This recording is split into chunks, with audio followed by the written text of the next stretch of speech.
안녕하십니까. 주식천리안 도깨비입니다. 미국 증시 흔히 말하는 요즘 젊은 애들 말로 개 폭등 나왔다. 앞에 개차를 붙이니까 폭등, 개 폭등. 개 폭등 나온 이유가 뭐냐? 잠시 후에 알려드리고 어제 제가 마감글을 안 올려드렸죠. 그렇죠? 어제 우리 증시만 봐서는 안 좋게 끝났잖아요. 미국 증시가 어제라고 표현해야 되나요? 그저께라고 해야 되나? 그러니까 전날 미국 증시도 투표 끝나고 하락이 나왔고 2%대 하락이 나오니까 아무래도 우리 증시도 근데 우리 증시는 옵션 만기일이라 원래 떨어지려고 돼 있었어요. 제가 3일 전에도 썸네일에 보면은 지수는 2400 위로 갔다가 2400 밑으로 잠시 내려올 것이다. 그렇게 올려드렸었는데 근데 2400 밑으로 오늘하고 월요일 날 정도 내려가면은 그때부터 중수형주들은 이제 올라갈 거다. 긍정적으로 올려드렸잖아요. 지수는 내려오더라도 종목들은 괜찮을 긍정적으로 올려드렸잖아요. 근데 오늘 간밤에 미국 증시가 너무 많이 올라서 틈을 안 주네. 틈을 안 줘.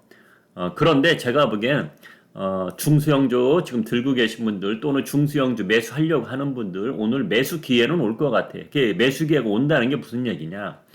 미국 증시가 갭 폭등이 나왔으니 우리 증시 갭상승이 엄청 크게 나올 것 같죠. 제가 보기엔 엄청 크게 나올 것 같진 않아요.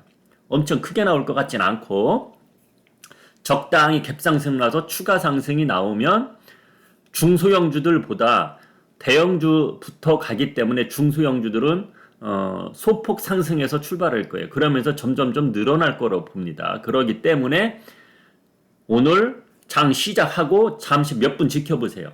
그러고 나서 그때 분봉으로 약간 주춤거릴 때, 야, 좀만 더 내려와라, 더 내려와라 하려다 놓칠 수도 있어요.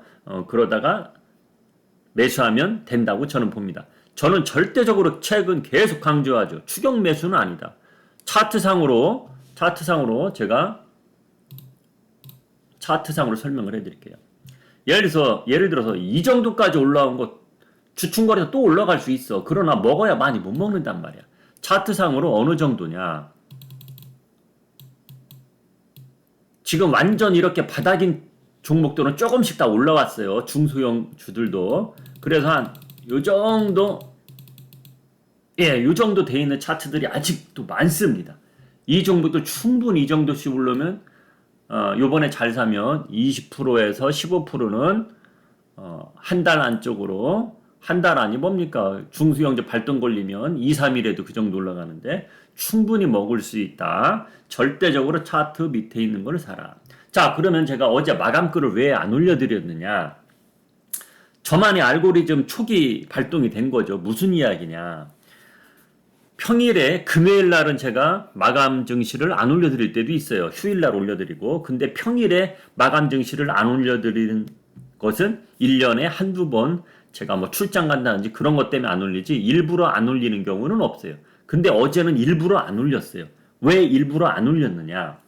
어제 우리 증시만 보고 그리고 오늘 밤 아니요. 그러니까 간밤이죠. 간밤 말고 어제 미국 증시 분위기하고 어제 우리 증시 분위기만 봐서는 좀 더 떨어졌다가 다시 반등이 나올 그런 흐름이었잖아요. 그렇죠? 근데 그런 식으로 제가 어제 마감 영상을 올려드렸으면 오늘 아침에 일어나서 틀린 거잖아요. 그렇죠? 저는 왜 그런 생각을 했느냐? 야, 소비자 물가지수가 만약에 생각보다 더 낮게 나오면 급등이 나올 수도 있겠다. 투표도 끝났겠다. 한 번쯤 급등이 나올 수 있겠다. 그래서 괜히 어설프게 마감 영상 올리면 안 되겠다. 그런 생각이 들더라고요. 그래서 안 올렸더니 역시나 소비자 물가지수가 미국 전문가들 예상치보다도 많이 낮게 나왔습니다. 낮게 나왔다는 건 좋은 거예요. 물가가 가격이 떨어지니까. 자, 이걸 보여드리겠습니다. 자, 이전에는 지난달에는 8.2였어요. 근데 8.0만 돼도 좋겠다. 8.0만 돼도 좋겠다 했는데 7.7이나 나왔어요. 제가 어제 아침글에 이렇게 말을 했죠.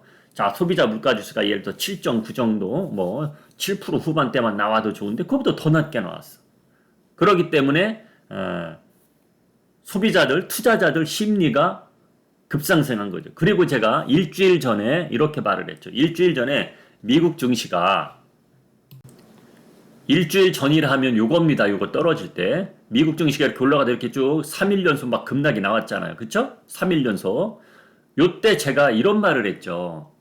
제 영상을 매일 보신 분은 아시겠지만 여러분 이렇게 빠졌어도 우리 증시는 걱정하지 마세요. 왜 걱정하지 마냐. 미국 증시는 이렇게 빠졌어도 공포지수가 안 빠지더라. 아니 공포지수가 안 올라가더라. 공포지수는 떨어져야 좋은 거죠. 투자할 때. 공포지수가 안 올라가더라. 제가 그 영상을 올려드렸을 거예요. 그러면서 우리나라 증시는 긍정적으로 지켜보다가 이제 투표가 끝나고 나서 이제 우리 증시로 한번 가보겠습니다. 자, 투표가 끝나고 이제 어제 빠지기 시작했죠. 빠지기 시작하고 제가 또 빠지더라도 이런 말을 했잖아요. 긍정적으로 보라고. 어차피 단기간에 많이 올랐으니까 어느 정도 내려오면은 대형주들이 잠시 쉬어가고 중소형주들이 올라갈 거라고 말을 했잖아요. 그렇죠? 그런데 여기까지 올라오면 중소형주들을 좀 더 싸게 살 수 있었는데 그게 좀 아쉬워요. 간밤에 미국 증시가 너무 많이 오른 게 그게 좀 아쉽다는 거예요. 제가 예상한 시나리오대로 이렇게 내려왔으면 아주 중소형주들을 좀 더 싸게 살 수 있었을 텐데 그게 좀 아쉽다는 거예요. 오늘 폭등이 나와서. 그래서 오늘은 우리나라 급등이 나오는데 중소형주들도 초급등이 나오진 않을 거예요. 초반에는. 지수가 갭상승 나오고 나서도 안 떨어지고 또 저 잘 올라가네? 그러면은 그때 따라서 중소형주들이 올라갈 거예요. 자, 그러면 내가 갖고 있는 현금 중소형주에 오늘 다 들어갈까요? 저는 그건 아니라고 봐요. 절반. 사고 싶은 종목의 절반을 한번 들어가 보시고 다음 주에도 미국 증시가 다음 주에도 분위기가 좋네 그러면 금요일 날 올인할 걸 괜히 절반만 들어갔네 이렇게 생각할 수 있어요. 그러나 그 종목 예를 들어 오늘 산 종목을 다음 주에 올라가는데 또 사지 말고 그건 또 추격 매수해야 돼요. 또 다른 종목을 찾으면 돼요. 다른 종목. 또 다른 종목 낙폭과대죠. 아직도 많습니다. 오늘 올라가더라도 아직도 많아요. 그걸 알고 계시면 됩니다. 자, 그래서 오늘은 약간의 제 예상 시나리오보다 변화가 있던 거죠. 미국 증시가 너무 많이 올랐기 때문에 오늘도 어느 정도는 안 사면 안 되겠다. 그래서 분할 매수를 들어가라 이거예요. 저희 회원님들은 어제 한 종목 매수를 했어요. 한 종목. 어떤 종목을 매수했느냐. 실적이 좋게 나온 종목. 며칠 전에 실적 발표를 했는데 실적이 좋게 나왔고 근데 그 종목이 차트가 이래요. 이 정도예요. 이 정도. 그런 것을 골라서 샀어요. 그런데 다행히 어제는 실적이 좋게 나와서 초반에 상승이 나왔어요. 그 종목. 근데 절대 안 샀습니다. 절대 안 샀어요. 떨어지라 떨어져라 속으로 빌면서 떨어져라. 그랬더니 3% 빠지더라고. 그래서 2.48% 떨어졌을 때부터 우리 회원님들한테 자 지금부터 분할로 오늘 중에 매수하세요. 그렇게 메시지를 드렸습니다. 그래서 이제 초급등이 나왔기 때문에 오늘 그 종목이 오르면 어제 잘 산 게 되겠죠. 그렇게 보면서 되겠습니다. 그러나 저는 너무 많이 안 올랐으면 좋겠어요. 왜? 1차 매수만 했기 때문에 2차 매수까지는 3차 매수까지 못 하더라도 2차 매수까지 좀 더 사야 되는데 좀 아쉬운 감도 있으나 항상 철칙은 지켜야 되는 거예요. 만약에 간밤에 미국 증시가 CPI 지수가 나쁘게 나와서 오늘도 빠진다. 그러면 좀 더 싸게 살 수 있었는데 그런 상황이 올 수도 있다는 거죠. 그래서 이 주식 투자는 항상 전략적으로 가야 됩니다. 폭등이 나왔다고 해서 흥분할 것도 없고 전략적으로 가야 된다. 가장 중요한 건 이겁니다. 제가 주식 유튜브를 하다 보니까 알고리즘에 의해서 막 뜰 거 아니에요. 유튜브를 딱 보면은 CPI 지수 아직도 큰 게 남았다. 그렇게 썸네일에 겁주는 것들이 많아요. 만약에 CPI 지수가 나쁘게 나오면 또 급락 나올 수 있다. 선거도 끝났고 그런 사람들이 많더란 얘기야. 그런데 제가 며칠 전부터 계속 이랬잖아. 선거 끝나고 내려오더라도 중소형주 올라갈 타이밍이 오기 때문에 걱정하지 말라. 미리감치 쟤는 언지를 해드렸잖아요. 그런 게 감각인 거예요. 그런 게 감각.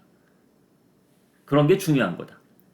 자, 그래서 오늘은 환율이 급락할 거로 저는 예측을 하기 때문에 역의 환율은 그렇게 많이까지는 안 빠졌는데 어제도 환율이 좀 올랐죠. 어제 올랐는데 자 이거 볼게요. 환율 어제 이건 분봉이 안 나와서 분봉 못 올려드리고 요 아래 꼬리가 있잖아요. 이렇게 빠졌다는 얘기야. 환율이. 근데 오후 들어서 지수가 질금질금 조금씩 더 빠지다 보니까 요렇게 쭉 올라갔어요. 근데 이거 올라간 거 오늘 다 빠질 것이다. 다 빠질 것이다.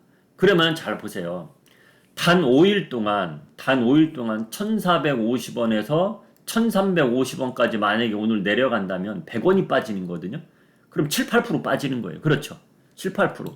그럼 미국 투자하신 분들 최근에 최근이란 건 여기잖아요. 벌써 9월 달부터 다 1,400원 위에 있었잖아요. 환율이. 요때 미국 주식을 투자하신 분들 자기 거 10% 올랐어도 환차 손으로 7% 손해보는 거예요. 그럼 3%밖에 못 먹는 거예요. 그럼 수수료 내고 본전이에요. 먹는 게 없다는 얘기야. 그게 중요한 겁니다. 그게 중요한 거예요. 자, 그래서 제가 얼마 전부터 미국 주식 하는 것부터 우리나라 주식 하는 게 훨씬 낫다고 말을 했던 이유가 그거였고, 또 공포지수도 급락이 나왔고, 공포지수가 급락이 나왔고, 그리고 지수가 오르더라도 공포지수가 조금밖에 안 내려가면 이거는 일시적일 수 있겠다. 그런 흐름이 나오거든요. 그런데 공포지수도 많이 내렸어요. 7% 정도 빠졌고, 공포지수가 빠진 거는 엄청 좋은 겁니다. 자, 그리고 국채 가격이 올랐어요. 국채 가격이 올랐어. 국채 가격이 오르면 국채 금리는 내려갑니다. 국채 금리 내려갔어요. 많이 내려갔습니다. 그래서 위험자산으로 가는 거예요. 위험자산이 뭡니까? 주식이죠. 그렇기 때문에 삼박자가 맞아떨어지는 흐름이 나왔다. 그렇게 보시면 되겠습니다. 그리고 공화당 상원의원 개표는 49대 48에 한 표씩 더 이제 끝났죠. 지금 네바다주하고 애리나주하고 조지아주가 남은 건데 조지아주는 12월 6일로 연장이 됐죠. 그렇죠. 과반수가 안 되기 때문에. 그런데 지금 49니까 51표가 과반수니까 49니까 네바다하고 애리조나가 남았어. 지금 예상은 하나는 민주가 가져가고 하나는 공화당이 가져갑니다. 그러면 50대 49가 되잖아. 그래서 과반수는 51표인데 그래서 애리조나 한 표가 딱 중요하다. 그게 나온 거예요. 그런데 그나마 다행인 것은 공화당이 49대 48이라는 거. 자, 이게 조금 생각대로 잘못됐으면 48대 48이 될 뻔했거든요. 48대 48이 될 뻔했거든. 그렇기 때문에 운이 조금씩은 더 좋아지고 있다. 그래서 S&P도 많이 오른 거예요. S&P. 제가 일주일 전에 다우지수가 이제 굵직한 굴뚝주들이 올라갔고요. 이제 그 뒤따라 S&P 이야기를 제가 했어요. 그렇죠? S&P가 드디어 오늘 폭등이 나왔어요. 폭등이. 그렇기 때문에 오늘 분위기 좋다. 그러나 흥분하지는 말라. 그걸 알려드리고 싶습니다. 자, 오늘은 이 정도로 올려드리고 그래도 업종 이야기는 해드려야죠. 업종. 자, 환율이 떨어지니까 또 철강주하고 그리고 이런 것도 올려드릴게요. 식품 다 밀가루 같은 거 수입이잖아요. 그렇죠. 자, 그러면은 한번 주가가 어디에 있나 봅시다. 그렇게 저가 메리트는 없네요. 저가 메리트는 없지만은 어제 벌써 이 정도 올랐네요. 이 정도 올랐고 그러면은 삼양식품 요거는 조금 단기적으로 10% 정도 먹지 않을까. 그런데 저는 저 같은 사람은 차트가 이렇게 위에 있는 건 절대 안 삽니다. 전 요즘에 절대 안 삽니다. 메리트가 있어도 이렇게 밑에 있는 거 삽니다. 그래야 마음 편하게 먹거든. 마음 편하게 올라가거든. 이런 차트에 있는 것들은 올랐다 내렸다 올랐다 내렸다. 어제 8일가 또 내려오네. 막 그렇게 생각이 드는 거예요. 자, 저는 차트를 떠나서 환율이 떨어지면 어떠한 종목들이 수혜를 받는다. 그런 종목을 보여주는 거예요. 그런데 지금은 철강주는 아직도 밑에 있어요. 밑에 있습니다. 철강주는 아직도 밑에 있어요. 그렇기 때문에 메리트가 있죠. 차트가 밑에 있기 때문에. 자, 환율 수혜주는 이 정도까지만 올려드릴게요. 현대제철을 제가 딱 집어서 보여드린 게 아니고 그렇게 생각을 하고 계셔라. 이렇게 저는 알려드리고 싶습니다. 자, 그리고 LG에너지솔루션 드디어 60만 원 넘어갔죠. 자, LG에너지솔루션은 제가 여러분들한테 무료로 해드릴 건 다 해드렸어요. 제가 37만 원대 매수 신호 주고 요 정도 올라왔을 때, 자, 50만 원 위에서 매수하신 분들 추가 매수해서 평균 단가 확 낮추세요. 제가 말을 해드렸죠. 그리고 수익 날 때까지 기다리세요. 결국은 상장 가격대까지 왔습니다. 상장 가격대까지 넘었어. 그렇죠? 그래서 제가 무료로 LG에너지 솔루션을 계속 중간중간 이야기해드렸는데 제가 할 능력은 다 해줬다. 더 올라갈 걸 기대하는 분은 제가 익절가 며칠 전에 드렸죠. 익절가 50만 원 잡고 가라고. 자, 익절가 오늘 한 번 더 올립니다. 52만 원 잡고 가세요. 그러니까 갑자기 52만 원 밑으로 내려오면 매도하란 얘기입니다. 그 전에는 계속 아직도 들고 계신 분은 더 한번 들고 가보세요. 아니면 나 어제 팔려고 했는데 못 팔았어요. 그러면 파시는 게 낫고. 왜? 다른 종목 사는 게 낫지. 차트상으로 밑에 있는 종목 사도 더 많이 먹는 게 나은 거 아니겠어요? 그렇게 판단하시기 바랍니다. 지금까지 주식 전략 도깨비였습니다.